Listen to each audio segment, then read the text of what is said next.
2025 July 30 ബുധനാഴ്ച പുലർച്ചെ റഷ്യയുടെ ഫാർ ഈസ്റ്റിലെ കാംചതക് ഉപദ്വീപിൽ പിടിച്ചുലച്ച അതിശക്തമായ ഭൂകമ്പം ലോകമെമ്പാടുമുള്ള തീരദേശവാസികളെ ആശങ്കയിലാഴ്ത്തുന്നതായിരുന്നു. റിക്ടർ സ്കെയിലിൽ 8.8 തീവ്രത രേഖപ്പെടുത്തിയ ഈ ഭൂകമ്പം വടക്കൻ പസഫിക് മേഖലയിൽ സുനാമിക്ക് കാരണമാവുകയും അലസ്ക, ഹവായ് എന്നിവിടങ്ങൾ മുതൽ തെക്ക് ന്യൂസിലൻഡ് വരെയുള്ള വിശാലമായ തീരപ്രദേശങ്ങളിൽ സുനാമി ജാഗ്രതാ നിർദ്ദേശം പുറപ്പെടുവിക്കുകയും ചെയ്തു. റഷ്യൻ അക്കാദമിക് ഓഫ് സയൻസിന്റെ ജിയോഫിസിക്കൽ സർവേ പറയുന്നതനുസരിച്ചും 1952 ശേഷം കാംചതക് ഉപദ്വീപിലുണ്ടായ ഏറ്റവും ശക്തമായ ഭൂകമ്പമാണിത്. ഈ സംഭവം ഭൂമിയുടെ ആന്തരിക ശക്തിയെക്കുറിച്ചും പ്രകൃതി ദുരന്തങ്ങളെ നേരിടാനുള്ള മനുഷ്യന്റെ സന്നദ്ധതയെക്കുറിച്ചുമുള്ള ഗൗരവമായ ചർച്ചകൾക്ക് വീണ്ടും വഴിയൊരുക്കിയിരിക്കുകയാണ്. ഭൂകമ്പത്തിന്റെ പ്രഭവ കേന്ദ്രമായ കാംചത്ക പെനിൻസുലയിൽ കെട്ടിടങ്ങൾക്ക് നേരിയ കേടുപാടുകൾ സംഭവിച്ചതായും ആളുകളെ ഒഴിപ്പിച്ചതായും റഷ്യൻ അധികൃതർ റിപ്പോർട്ടും ചെയ്തു. വലിയ തോതിലുള്ള നാശനഷ്ടങ്ങളൊന്നും രേഖപ്പെടുത്തിയിട്ടില്ല എന്നത് ആശ്വാസം നൽകുന്ന വാർത്തയാണ്. എന്നിരുന്നാലും ഭൂകമ്പത്തിന്റെ തീവ്രത അതിന്റെ സ്വാധീനം പ്രാദേശിക തലത്തിൽ ഒതുങ്ങില്ലെന്ന് സൂചിപ്പിക്കുന്നു.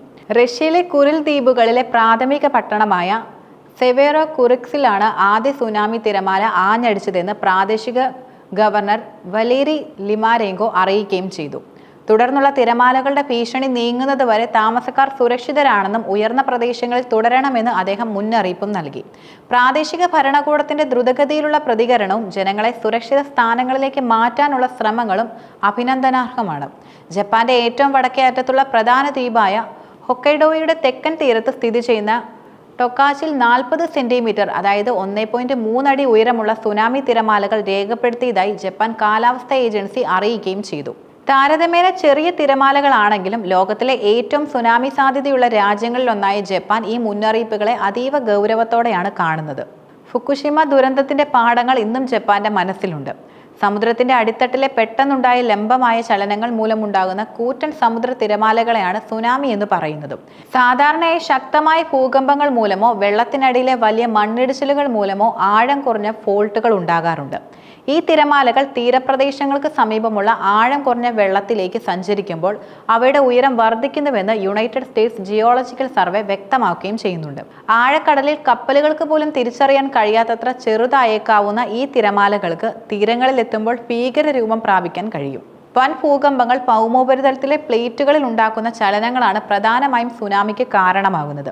ഭൂകമ്പം ഉണ്ടാകുമ്പോൾ സമുദ്രത്തിന്റെ അടിത്തട്ടിൽ പെട്ടെന്നുണ്ടായ ഒരു വിസ്ഥാപനം സംഭവിക്കുകയും ചെയ്യും. ഇത് ജലനിരപ്പിൽ വലിയ തോതിലുള്ള വ്യതിയാനം ഉണ്ടാക്കുകയും തുടർന്ന് ഈ ജലം വൻ തിരമാലകളായി പുറത്തേക്ക് പ്രവഹിക്കുകയും ചെയ്യും. ആഴക്കടലിൽ സുനാമി തിരമാലകൾക്ക് വളരെ വേഗത്തിൽ സഞ്ചരിക്കാനും കഴിയുന്നതാണ്. പക്ഷെ അവയുടെ ഉയരം വളരെ കുറവായിരിക്കും. എന്നാൽ തീരപ്രദേശങ്ങളിലേക്ക് അടിക്കുമ്പോൾ സമുദ്രത്തിന്റെ ആഴം കുറയുന്നതനുസരിച്ച് തിരമാലകളുടെ വേഗത കുറയുകയും ഉയരം വർദ്ധിക്കുകയും ചെയ്യുന്നു. ഇത് തീരങ്ങളിൽ ഭീകരമായ നാശം വിതയ്ക്കുന്ന കൂറ്റൻ തിരമാലകളായി മാറുകയാണ്. പസഫിക്കിനെ ആശങ്കയിലാഴ്ത്തി സുനാമി മുന്നറിയിപ്പുകളും നൽകുകയുണ്ടായി. ആഗോള വ്യാപനം കാംചത്ക ഭൂകമ്പം കേവലം റഷ്യൻ തീരങ്ങളിൽ മാത്രം ഒതുങ്ങിയില്ല. പസഫിക് സമുദ്രത്തിന്റെ വിശാലമായ ഭാഗങ്ങളിൽ സുനാമി ജാഗ്രതാ നിർദ്ദേശങ്ങൾ പുറപ്പെടുവിച്ചു. ഇത് ഈ ദുരന്തത്തിന്റെ ആഗോള വ്യാപ്തിക്ക് അടിവരയിടുന്നതാണ്. ഭൂകമ്പം ഹവായിലുടനീളം തീരദേശ നാശമുണ്ടാക്കാൻ ശേഷിയുള്ള സുനാമിക്ക് കാരണമായതായി പസഫിക് സുനാമി മുന്നറിയിപ്പ് കേന്ദ്രം സ്ഥിരീകരിക്കുകയും ചെയ്തു. ജീവനും സ്വത്തിനും സംരക്ഷണം നൽകാൻ അടിയന്തര നടപടി സ്വീകരിക്കണമെന്ന് അലേർട്ടിൽ ഊന്നി പറയുന്നുണ്ട്. പ്രാഥമിക തിരമാലകൾ ചൊവ്വാഴ്ച വൈകുന്നേരം 7 മണിയോടെ എത്തുമെന്നാണ് പ്രവചിക്കപ്പെട്ടത്. ഹൊണോലുലുവിൽ സുനാമി മുന്നറിയിപ്പ് സൈറണുകൾ മുഴങ്ങുകയും താമസക്കാരോട് ഉയർന്ന പ്രദേശങ്ങളിലേക്ക് മാറാൻ നിർദ്ദേശിക്കുകയും ചെയ്തു. ഹവായ് ദ്വീപ സമൂഹം സുനാമി ഉണ്ടാകാൻ സാധ്യതയുള്ള പ്രദേശമായതിനാൽ തന്നെ ഇത്തരം മുന്നറിയിപ്പുകൾ അവർക്ക് പതിവാണ്. എന്നാൽ ഓരോ തവണയും ഗൗരവത്തോടെയാണ് അവർ ഇത് കൈകാര്യം ചെയ്യുന്നത്. പ്രാദേശിക സമയം രാത്രി 11:40 മുതൽ 1 മുതൽ 2 അടി വരെ അതായത് 30 മുതൽ 60 സെന്റിമീറ്റർ വരെ ഉയരത്തിൽ ചെറിയ സുനാമി തിരമാലകൾ ഉണ്ടാകുമെന്ന് ഫേസ്ബുക്ക് വഴി ഒറിഗോൺ ഡിപ്പാർട്ട്മെന്റ് ഓഫ് എമർജൻസി മാനേജ്മെന്റും പ്രവചിച്ചു. ഭീഷണി കുറയുന്നതുവരെ ബീച്ചുകൾ, മറീനകൾ, തുറമുഖങ്ങൾ എന്നിവ ഒഴിവാക്കണമെന്ന് താമസക്കാർക്ക് നിർദ്ദേശവും നൽകി. ഇതൊരു വലിയ സുനാമിയല്ല, പക്ഷെ അപകടകരമായ പ്രവാഹങ്ങളും ശക്തമായ തിരമാലകളും വെള്ളത്തിനടുത്തുള്ളവർക്ക് അപകടമുണ്ടാക്കിയേക്കാം, ഏജൻസി പ്രസ്താവിക്കുകയുണ്ടായി. ചെറിയ തിരമാലകൾ പോലും അപ്രതീക്ഷിത അപകടങ്ങൾ സൃഷ്ടിക്കാം എന്നതിന്റെ ഓർമ്മപ്പെടുത്തൽ കൂടിയാണിത്.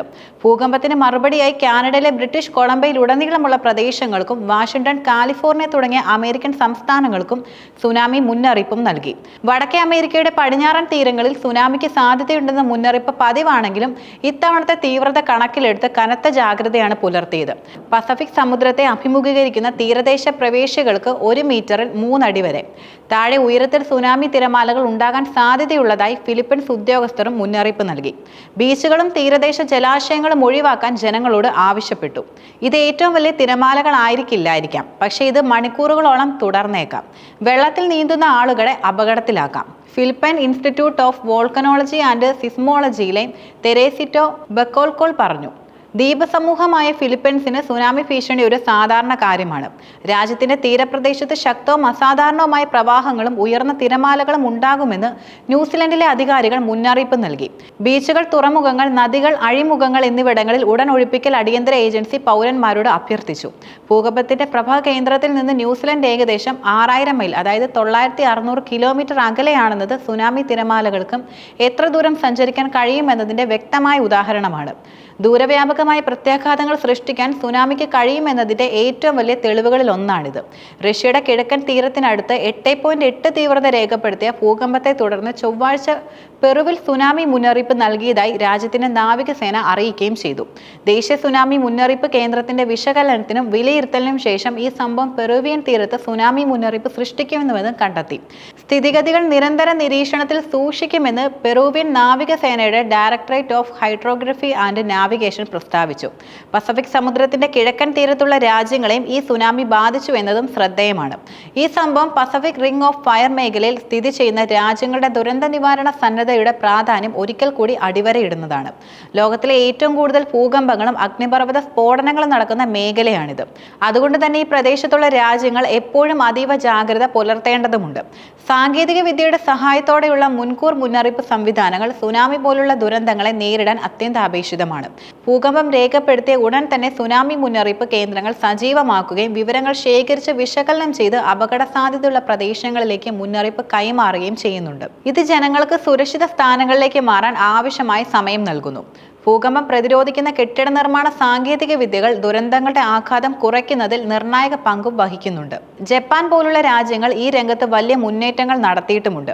അടിയന്തര രക്ഷാപ്രവർത്തനങ്ങൾക്കുള്ള പരിശീലനം, ദുരിതാശ്വാസ പ്രവർത്തനങ്ങൾ ഏകോപിപ്പിക്കാനുള്ള കഴിവ് എന്നിവയും വളരെയധികം നിർണായകമാണ്. ഭൂകമ്പങ്ങളെ തടയാൻ മനുഷ്യന് കഴിയില്ലെങ്കിൽ അവയുടെ ആഘാതം കുറയ്ക്കാനും ജീവൻ രക്ഷിക്കാനും നമുക്ക് സാധിക്കുകയും ചെയ്യും. ആഗോളതലത്തിൽ കാലാവസ്ഥാ വ്യതിയാനങ്ങളും ഭൗമശാസ്ത്രപരമായ മാറ്റങ്ങളും ലോകമെമ്പാടും കൂടുതൽ തീവ്രമായ പ്രകൃതി ദുരന്തങ്ങൾക്കും വഴിവെച്ചേക്കാം. എന്നതിനാൽ ഈ വിഷയത്തിൽ ആഗോള സഹകരണവും തയ്യാറെടുപ്പും അനിവാര്യമാണ്. ഓരോ രാജ്യവും സ്വന്തം നിലയിൽ തയ്യാറെടുപ്പുകൾ നടത്തേണ്ടതുണ്ടെങ്കിലും ഇത്തരം ദുരന്തങ്ങളെ നേരിടാൻ അന്താരാഷ്ട്ര സഹകരണവും അനിവാര്യമാണ്. ഈ കാംചത്ക ഭൂകമ്പം ഒരു ഓർമ്മപ്പെടുത്തലാണ്. പ്രകൃതിയുടെ ശക്തിക്ക് മുന്നിൽ നാം എപ്പോഴും ജാഗ്രത പുലർത്തണം. പ്രകൃതി ദുരന്തങ്ങളെ ശാസ്ത്രീയമായി സമീപിക്കുകയും അവയെക്കുറിച്ച് ജനങ്ങളെ ബോധവൽക്കരിക്കുകയും സുരക്ഷിതമായ ഒരു ഭാവിക്കായി തയ്യാറെടുക്കുകയും ചെയ്യേണ്ടതും നമ്മുടെ എല്ലാം കടമയാണ്. ഭൂമി അതിൻ്റെതായ താളത്തിൽ ചലിച്ചുകൊണ്ടിരിക്കും. മനുഷ്യരാശിക്ക് ആ ചലനങ്ങളെ ഉൾക്കൊണ്ട് അതിജീവിച്ച് ജീവിക്കാൻ കഴിയണം.